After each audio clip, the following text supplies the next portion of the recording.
It began on a cold winter morning in 1968. The town was small, quiet, and almost invisible on the map. People knew each other by name. Doors were rarely locked. Children played outside until sunset, and the biggest news usually came from the local market, a wedding announcement, or farmer's missing cow.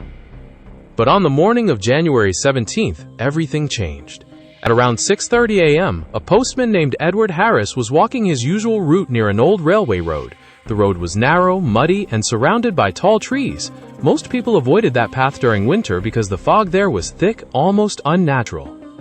Edward had walked this route for 14 years. He knew every house, every gate, every broken fence.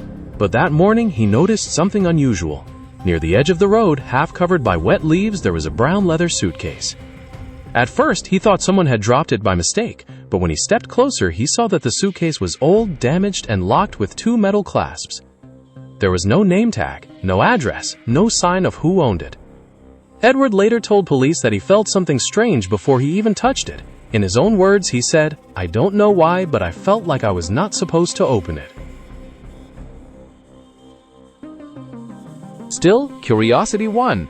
He picked up the suitcase and immediately noticed it was heavier than it looked. That was when he called the local police station. Two officers arrived shortly after, Officer William Crane and Officer Thomas Bell. They placed the suitcase on the hood of their police car and forced the lock open. Inside, they found three things. First, a stack of old photographs. Second, a small silver pocket watch. And third, a folded piece of paper with one sentence written in blue ink. The sentence said, "No signature, no date, no explanation." The photographs were even stranger. There were 12 of them. Each photo showed the same house, an old two-story house standing alone near a field. The windows were dark, the front door was slightly open. In some photos, the house was seen during the day, in others, it was captured at night. But in the last photograph, something appeared in the upstairs window, a face. Not close enough to identify, but clear enough to disturb everyone who saw it. The officers searched local records and quickly discovered the house in the photos. It was known as the Whitmore House, and it had been abandoned for nearly 20 years. The Whitmore House had its own dark history. It once belonged to a wealthy family named Whitmore. The family moved there in the 1930s. Mr. Arthur Whitmore was a respected businessman. His wife Eleanor was known as a quiet but kind woman. They had one daughter, Clara, who was said to be shy, intelligent, and often alone.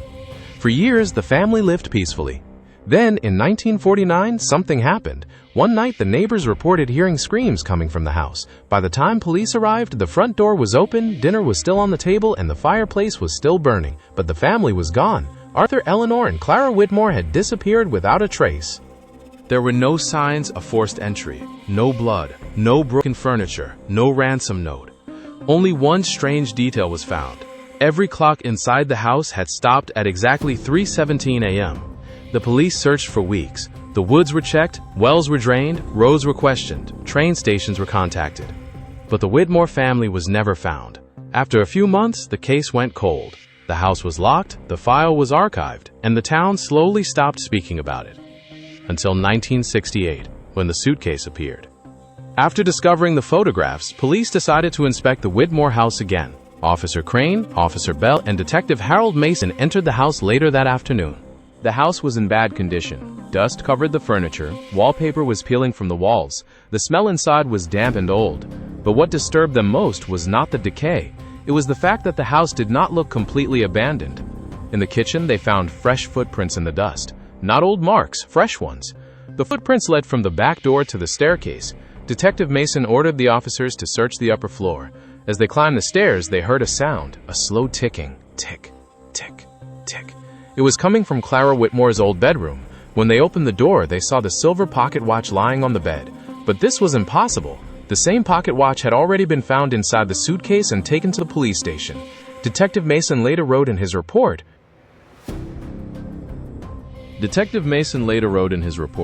"At that moment, both officers became visibly disturbed. Officer Bell refused to enter the room. The watch on the bed was ticking, and the time on it was 3:17. The police returned to the station and checked the evidence room. The original pocket watch was still there. Now they had two identical watches, same scratches, same initials engraved on the back, AW, same stop time, 3:17, but one of them was ticking. This detail was never released to the public. For the next several days, the police searched the Whitmore house and surrounding area. Behind the house, near an old dry well, they found something buried under the soil, a small metal box. Inside the box was Clara Whitmore's diary. Most pages were damaged by water, but some entries were still readable. The final readable entry was dated 2 days before the family disappeared. It said, "Father says we must leave soon. Mother cries at night. The man stands near the trees again. I saw him looking at my window. He wears the same coat every time. Father says not to speak of him, but I know he has been inside the house." Another entry said, "The clock stopped again. Always the same time, 3:17. Mother says it is only old wiring, but I heard footsteps in the hall after everyone was asleep." The last sentence in the diary was the most disturbing. It said, "If we disappear, he will come back for the house." The police began looking into anyone connected to the Whitmore family. They questioned old neighbors, former workers, business partners, and distant relatives. One name appeared more than once, a man named Samuel Reed. Samuel Reed had worked for Arthur Whitmore years earlier. Some records showed that Reed had been dismissed after a financial disagreement. There were rumors that he blamed Arthur for ruining his life. But Samuel Reed had died in 1954, 14 years before the suitcase was found. So if Samuel Reed was involved, who placed the suitcase on the road in 1968? And who had been inside the Whitmore house recently? Detective Mason followed one more lead. An elderly woman named Mrs. Evelyn Porter lived about half a mile from the abandoned house. She told police something that was not in the original 1949 file. She said that on the night the Whitmore family disappeared, she saw a car parked outside the house. Not Arthur Whitmore's car, a black car. She remembered seeing a man standing near it, wearing a long dark coat. When police asked why she had never reported this before, she said, "I did, but nobody wrote it down." That one sentence changed everything because it suggested the original investigation may have missed, ignored, or buried important evidence. Detective Mason requested the old 1949 case file from storage. When it arrived, he noticed something strange. Several pages were missing, the witness statements from that night were incomplete, the evidence list had been altered, and one page had been torn out completely. At the bottom of the folder, Mason found a loose note written by an unknown officer. It said, "Do not pursue Reed angle. Higher instruction." No signature, no explanation. Now the case was no longer just about a missing family. It was about a possible cover-up. For the first time, police considered that Arthur Whitmore may have been involved in something much bigger than a simple business dispute. Arthur had owned several warehouses near the railway line. During the late 1940s, those warehouses were rumored to be used for illegal storage and smuggling. Some believed Arthur had discovered something dangerous, some believed he was part of it, and some believed his family disappeared because he tried to escape from it.